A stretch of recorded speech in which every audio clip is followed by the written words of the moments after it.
when it works. This one hasn't shown very much excess heat. We tested it ourselves. This particular variant in our laboratory in Bow, New Hampshire, we were not able to find excess heat. We've tested it in England too, and others have tested it. But just to show you how the original Pons-Fleischmann system was very difficult indeed. However, I have to tell you that right now in laboratories such as Blacklight Power Corporation in Malvern, Pennsylvania, Clean Energy Technologies of Sarasota, Florida, Eneco in Salt Lake City, they have prototype units which are putting out hundreds of watts of power. This is clean power, no radiation, still mysterious. We don't fully understand it, but there is, as an engineer and a scientist, there, from the bottom of my heart and my understanding of how this elementary science can work, you can determine it as an engineer without knowing how it's working on the micro scale of physics.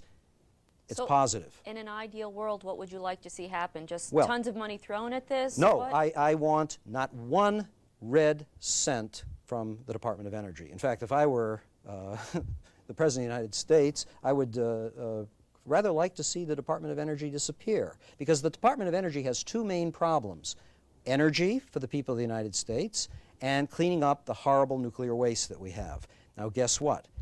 Cold fusion will absolutely solve this problem once it's commercialized, and we don't need Uncle Sam's billions of dollars to do it. Private companies are doing it. A commercial venture is the only way at this point. Is that what you're working on? One of the many things I'm working on. I'm the editor-in-chief of Infinite Energy magazine. I do experiments, but I also help and consult with companies that are working in this. There is a venture fund that has been started already in this field, and it has already got investment money, and it is beginning to invest in the cold fusion companies. I guess one of the things that usually happens is that the power companies themselves fund things that they think may be replacing them somewhere down the line, but they're not really doing that. They did. In fact, if anyone checks out, you can look at our webpage, www.infinite-energy.com, and you'll have links to Blacklight Power Corporation, Clean Energy Technologies. Pacific Corp, an energy company, has already funded Blacklight Power, which is generating cold fusion energy, to the tune of millions of dollars. Because when you think of it, look at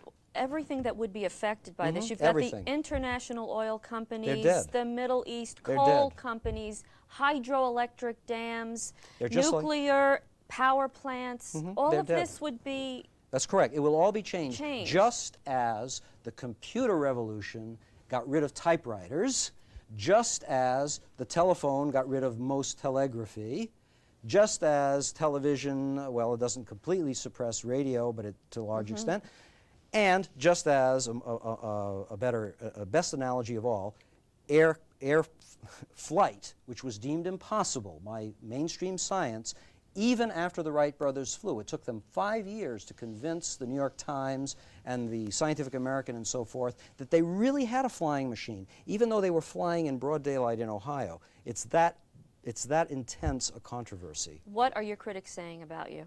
Well, one critic recently said, I'm proud of this, one of the big mouthpieces of the American Physical Society. Since I don't have them on the show, maybe you could forego have their them name. on sometime. Okay. Mr. X of the American Physical Society said, Gene Mallove is okay, but in the scientific, in the mainstream, he's a joke. And I find that a rather wonderful compliment. Are they just saying junk science? Is that what they're calling you? Well, one very bad TV producer recently on national television happened to say that. He said the reason Pons and Fleischmann made their historic announcement in 1989 was that they wanted to be famous. What a ridiculous statement, even after they were given evidence to the contrary to show that, okay, even if you don't believe cold fusion, at least understand there are thousands of scientists working on this and companies working on it. I'd like to also read a quote from you. A portion of the resources for research have to be set aside to support work in unpopular and even disturbing ideas if those ideas can hold the attention of reputable scientists over time.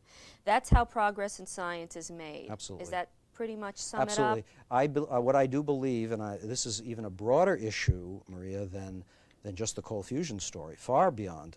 We are very familiar with the way that mainstream science very often ridicules things that we don't have final answers to. For example, there are many alternative health practices which many of your listeners may be familiar with. Now, I'm not validating any of them. All I'm saying is, clearly some of them, as an example, acupuncture, has risen to a level of empirical validation, even though we still don't understand what it is, that insurance companies are paying for it.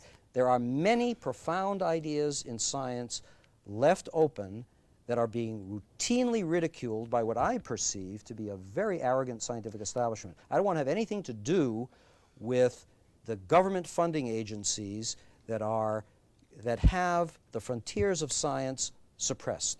This shouldn't be a career ender, is what you're saying, for a scientist if he believes that he'd like to look into this, but it may be. Julian Schwinger, Nobel laureate, who's no longer with us, he died, okay, but he was a very strong proponent of cold fusion, and he, even though he's a Nobel laureate, and he won the Nobel Prize with Richard Feynman in 1965, he was prohibited from publishing his theories in the American Physical Society journal, so he quit. Okay. Excellent interview. Thank you for taking the time. I'd You're like welcome. to put up your address and phone number if people would like information on Infinite Energy Magazine. Please write to Post Office Box. First, let me give you the telephone number, 603-228-4516. That's 603-228-4516, or write to P.O. Box 2816, Concord, New Hampshire, 03302-2816. That's P.O. Box 2816, Concord, New Hampshire, 03302-2816.